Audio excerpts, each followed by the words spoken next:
সালাম আলাইকুম বন্ধুরা, সবাই কেমন আছেন? গেলাম একটু ঢাকা, বুঝছেন? ঢাকায় এটা কামে গেলাম, কাম হারা হয়েছে, কাম হারিয়া চলে আইছি। এটা ঢাকায় দেয় যে এমআর খান, এটা হলে বরিশাল থেকে, ঢাকা থেকে বরিশাল যাইবে লঞ্চটা।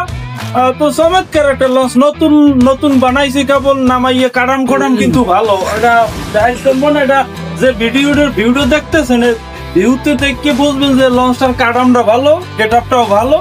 এই কেবিনের সাইডে মোরা এনে বইছি, একটু বাতাস খামো। তো এখানে যখনই বইছি, বইয়ে দেখি এই জিনিসটা হলে কি, এটা যারা লঞ্চ ভ্রমণ করেন নাই, হ্যাঁ আপনারা জানেন না যেটা কি। কিন্তু এই জিনিসটা একটু দেখানোর লইগা মুই একটু ভিডিওটা করতেছি। এটার নাম হইলে বয়া, অর্থাৎ এটার মধ্যে ফোম কি কইছি বলতেন, এটা পানিতে তো না, এটা বাসছে থাকে। কারণ এখন করতে হলে এটা কোন কামে লাগে, এটার কাম একটা গুরুত্বপূর্ণ, বহুত কাম আছে এটা। এখন যে মনে করেন আপনি ঢাকায় দিয়ে যখন বরিশাল রওনা দিলেন, হঠাৎ মাঝ পথে এটা দুর্যোগপূর্ণ আবহাওয়া, খুব খারাপ অবস্থা হয়ে গেলে তখন কি হবে, এই বয়া মনে করেন ওই হইতে সব জায়গায় লাইনে লাইনে দেওয়া আছে।